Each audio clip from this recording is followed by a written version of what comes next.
جس کی وجہ سے ہمارا میڈیا کی آزادی کو اتنا نقصان پہنچایا گیا ہے. یہ وہی عمران خان ہے جس نے اس ملک کے عوام کی جمہوری حقوق اور معاشی حقوق پہ ڈاکہ مارا, اور اب وہ سمجھتا ہے کہ وہ جھوٹ کی بنیاد پہ سیاست کر سکے گا. وہ یہ کوشش کر رہا ہے کہ جھوٹ کی بنیاد پہ فساد پھیلایا جائے, اور انشاءاللہ تعالی اس کا کوشش ناکام رہے گا. جتنا نقصان پاکستان نے اس سلیکٹڈ وزیر اعظم کو برداشت کرنے میں جتنا نقصان ہوا ہے, ہمارا معیشت کو, ہمارا خارجہ پالیسی کو, ہمارے اپنے ملک کو, وہ ہمارے سامنے ہے.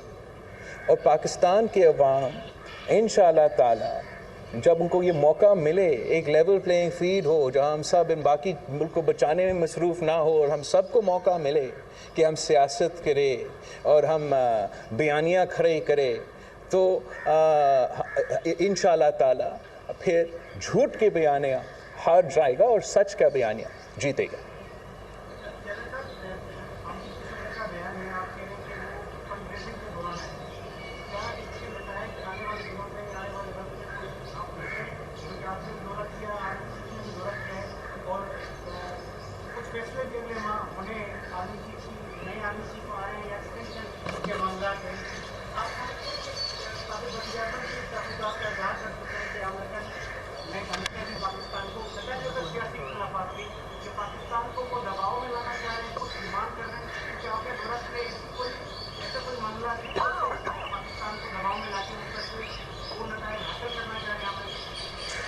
جہاں تک آئی تھنک کہ ہمیں کوشش کرنا چاہیے, ایک تو اس کو یو ایس ایمبیسڈر کو ڈیمارش شاید اسی وقت ہو رہا ہوگا, تو ان کو ضرور موقع ملنا چاہیے کہ اپنا ملک کا جو صحیح موقف ہے وہ پیش کرے. لیکن میں آپ کو ضرور کہوں گا کہ ہم اس بات سے گریز کریں کہ ہم کنسپریسی تھیریز میں چلے جائیں.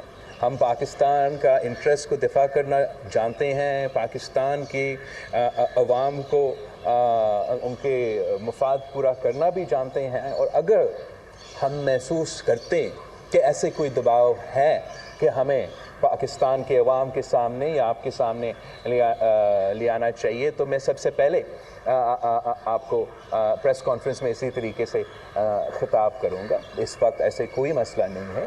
شور اپنا ہمارا ایک موقف ہے مختلف ایشوز پہ, امریکہ کے اپنے موقف ہیں مختلف ایشوز پہ, دوسرے ممالک کے اپنے اپنے موقف ہوتے ہیں, لیکن جب آپ رسپانسبل اور میچور اسٹیٹس ہوتے ہیں, آپ انگیج کرتے ہیں, کچھ ایشوز پہ آپ اگری کرتے ہیں, کچھ ایشوز پہ آپ ڈس ایگری کرتے ہیں, جن ایشوز پہ آپ اگری کرتے ہو آپ ان پہ عمل کرنے کی کوشش کرتے ہیں. اور میں سمجھتا ہوں کہ اس اسپیس میں پاکستان کے لیے بہت ہی مواقع ہیں کہ ہم پازیٹیولی انگیج کریں سارے دنیا کے ساتھ اور اپنے عوام کو فائدہ پہنچائیں.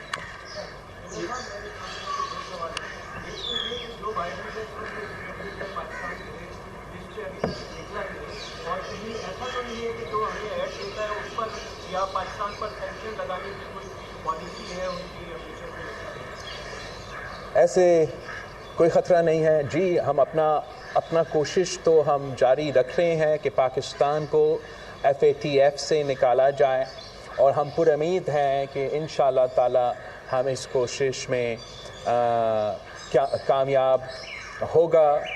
سینکشنز کا تو دور تک ابھی تک تو کوئی ایسی سوال کی بات نہیں ہے, نہ ہی کوئی خطرہ ہے. میں سمجھتا ہوں کہ ویسے ہی عام صورتحال میں سینکشنز ایک اتنا فائدہ مند ہتھیار نہیں ہوتا ہے, اور وہ جو سینکشنز ہوتے ہیں وہ دنیا کی معیشت کو نقصان پہنچاتے ہیں, دونوں ممالک کو نقصان پہنچاتے ہیں, نہ صرف اس ملک کو جس نے سینکشنز لگائے ہیں. اس کانورسیشن کا اس موقع پہ اس پہ بالکل ہی کوئی خطرہ ہے, نہ ہی کوئی کانورسیشن. وحید راجپر صاحب. کس نے؟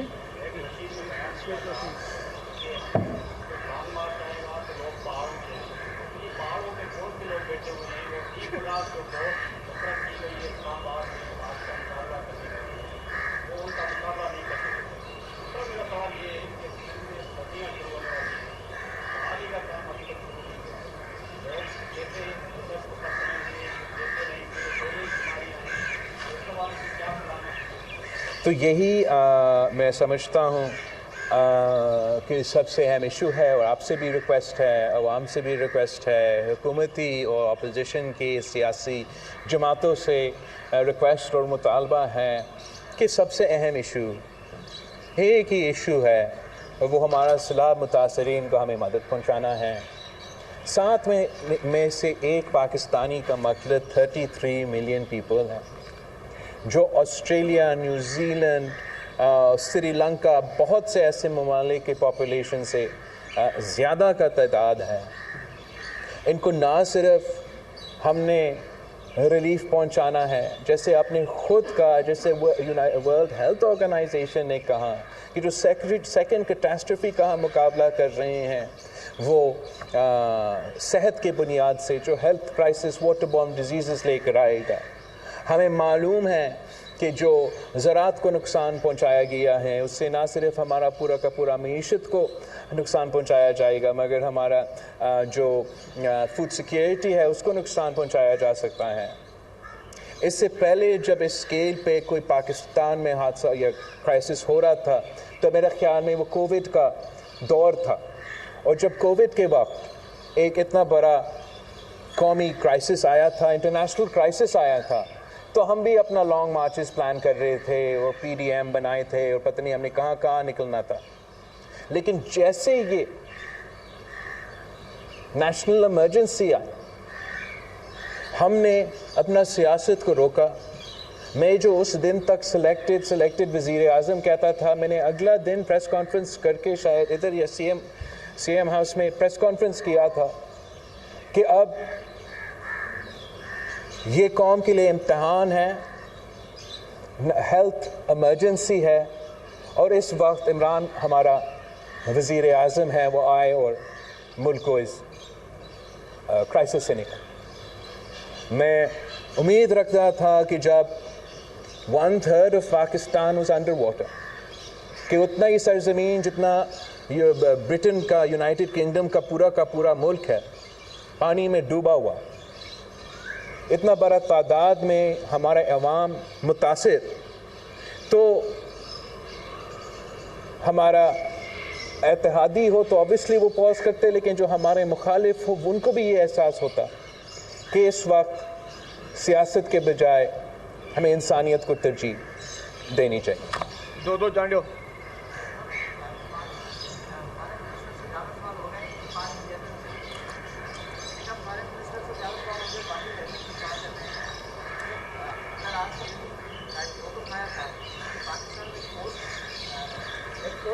پاکستان میں جو بہت اہمیت رکھی ہے، فیفا وار حصہ ہوگی، اس نے کہا کہ مشاورت سے ہونا چاہیے، سب پارٹیوں سے مشاورت کر کے نئے آدمی کے نام جو ہے آ جانا چاہیے۔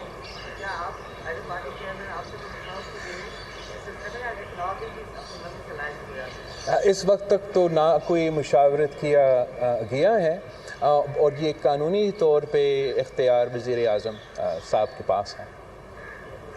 اکرم بلوچ۔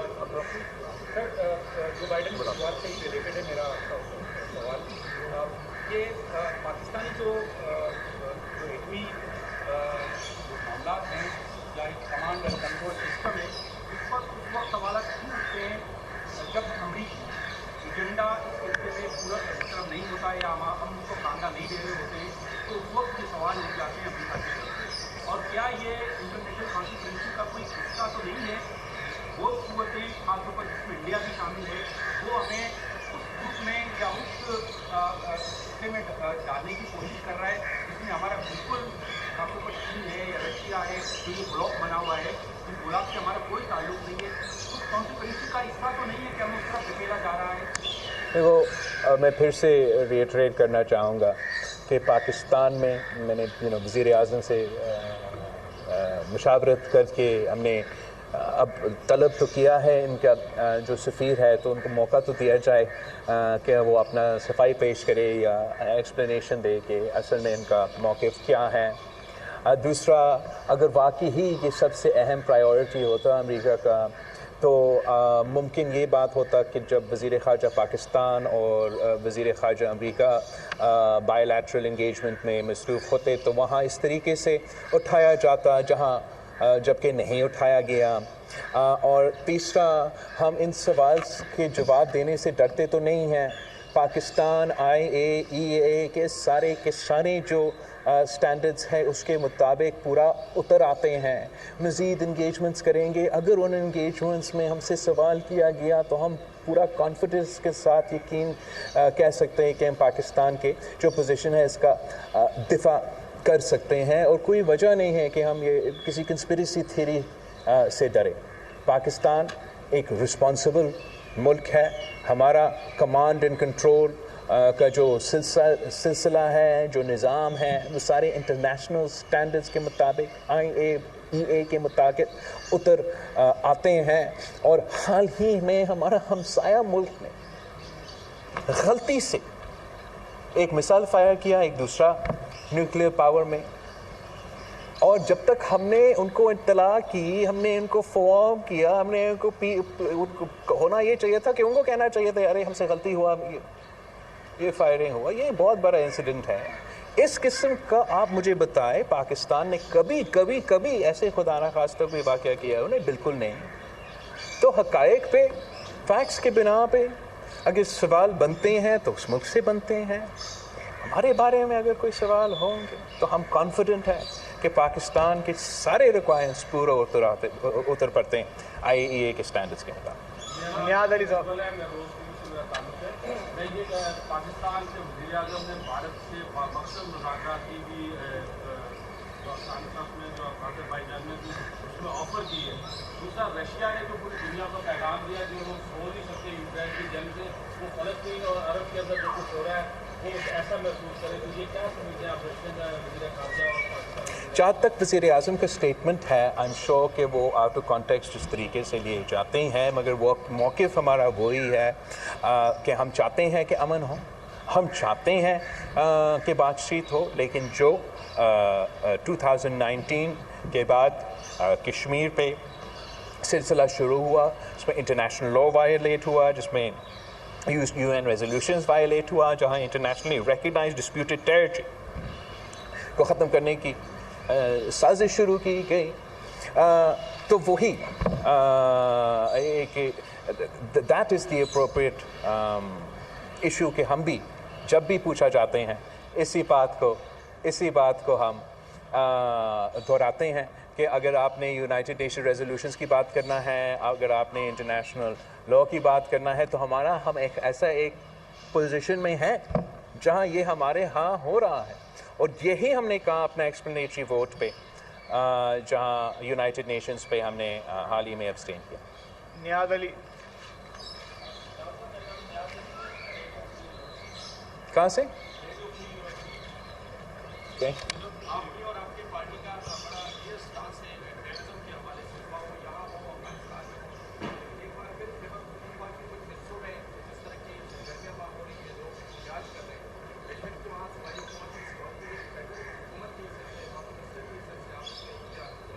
جہاں تک یہ پورا ٹاپک ہے اور انتہا پسندی پہ اور دہشت گردی پہ جو پاکستان پیپلز پارٹی کے سوالات ہیں, کل ہی میں اسلام آباد میں پاکستان پیپلز پارٹی نے ایک پارٹی میٹنگ کیا تھا ہمارے اپنے سارے وزیروں کے ساتھ, اور اس میٹنگ میں یہی بات اٹھا تھا, اور ہم نے یہ طے کیا کہ پاکستان پیپلز پارٹی آفیشلی اس بات کو پارلیمنٹ میں کیبنٹ میں اٹھائیں گے. اور اس کے لیے میرا خیال میں کل فیصل کنڈی صاحب اور شہری رحمان صاحبہ نے پریس کانفرنس بھی کی تھی. ہم بالکل دہشت گردی کو, انتہا پسندی کا بھی مذمت کرتے ہیں. ہم اس لیے خان صاحب کی اپیزمنٹ پالیسی کے خلاف تھے کہ ہم سمجھ رہے تھے کہ ہمیں ایک غلط راستہ پہ, غلط راہ پہ لے کے جائے گا, میں وہیں واپس لے کے جائیں گے جس سے ہم نے بہت مشکل سے, بہت قربانیوں سے, ہمارا افواج, ہمارا پولیس, ہمارا انتظامیہ, ہمارا سویلینس, ہمارا قیادت تک کی قربانیوں کی وجہ سے جہاں ہم پہنچے تھے. ہمارا یہ خوف تھا کہ خان صاحب کی اپیزمنٹ پالیسی کی وجہ سے اس میں ہمارا نقصان ہوگا. ہم کہتے رہے, مطالبہ کرتے رہے کہ بات چیت پارلیمنٹ کی پیٹھ کے پیچھے نہیں ہو سکتی. بات چیت اگر پارلیمنٹ کی پیٹھ کے پیچھے ہوگی تو اس میں نہ وہ لیجیٹمیسی ہوگا، نہ اس کا اسٹیک ہوگا، نہ اس کا لانگیویٹی ہوگا. اور اب جو صورتحال ہے اس پہ ہم ضرور پریشان ہیں اور اپروپریٹ فورم پہ اٹھائیں گے. لاسٹ کوشچن حمید سمرو صاحب.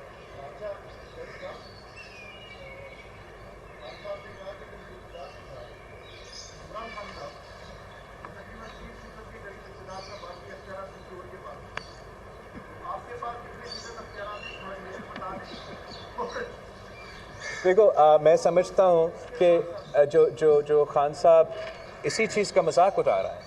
کچھ پاکستان کی تاریخ آپ سب کے سامنے ہے کہ کتنے وزیر اعظم پہ کتنا اختیار تھا اور کتنا یہ اس ریلیشن شپ میں بیلنس لانے کے لیے جدوجہد کیا گیا تھا، اور کس طریقے سے ہم نے پھر چارٹر ڈیموکریسی 18ویں ترمیم اور NFC ایوارڈ کے ساتھ ایک ایسا ماحول پیدا کیا جس سے جمہوریت کے لیے پاکستان میں اس قسم کا سپیس پیدا ہوا.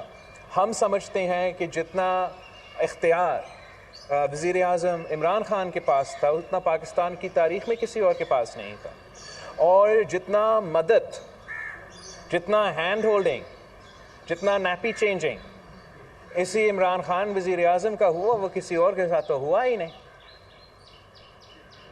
اور خان صاحب کی افسوس اس بات کی ہے، خان صاحب جمہوریت کا مطالبہ نہیں کر رہا ہے، خان صاحب سویلین بالادستی کی مطالبہ نہیں کر رہا ہے. وہ چاہتا ہے کہ پھر سے اس کا ناپیس چینج ہو، وہ چاہتا ہے کہ پھر سے وہ سلیکٹ ہو کے وزیر اعظم بنے، اور وہ چاہتا ہے جب وہ کہتا ہے کہ میں ایسے ماضی کا وزیر اعظم نہیں بنے گا، وہ مطلب وہ چاہتا ہے کہ اس کا ہر بات مانا جائے. وہ قوم کو آزادی نہیں، وہ قوم کا خود آمر بن کے اداروں کو اپنا ٹائیگر فورس میں تبدیل کر کے اس ملک میں راج کرنا چاہ رہا ہے. ہم سمجھتے ہیں کہ اس ملک پہ اقتدار کا جو حق ہے وہ پاکستان کے عوام کا ہے. ہم سمجھتے ہیں کہ جمہوریت کے تھرو ہماری جو پروونشل اٹانومی ہے، ہمارا جو سیاسی سسٹم ہے، کہ ان کو آزاد طریقے سے چلانا چاہیے، ان کو اپنا مرضی سے بالکل اپنے نمائندے کو چننا چاہیے. اور یہ جو ایکسپیریمنٹس کے لیے جاتے ہیں، ملک و قوم کی قسمت کے ساتھ کھیلا جاتا ہے، ایک سلیکٹڈ، دوسرا سلیکٹڈ، تیسرا اسٹریٹجک ایسٹ، دوسرا اسٹریٹجک ایسٹ، ہر دفعہ ان کا الٹا اثر ہوا ہے. تو ہمیں اس بات کا اس نتیجہ پہ پہنچنا چاہیے کہ پاکستان کے عوام پہ بھروسہ کریں، پاکستان کے عوام کو اپنے فیصلے دیں، اور جو پاکستان عمران خان واپس دیکھنا چاہتا ہے اس پاکستان میں ہم اس نظام میں ہم واپس نہیں جانا چاہتے ہیں. ہم چاہتے ہیں کہ آپ کو بھی آزادی ہو، بولنے کی آزادی ہو، تنقید کرنے کی آزادی ہو، سچ بولنے کی آزادی ہو. پاکستان کے عوام آزاد طریقے سے صاف و شفاف الیکشنز میں حصہ لے، اور کوئی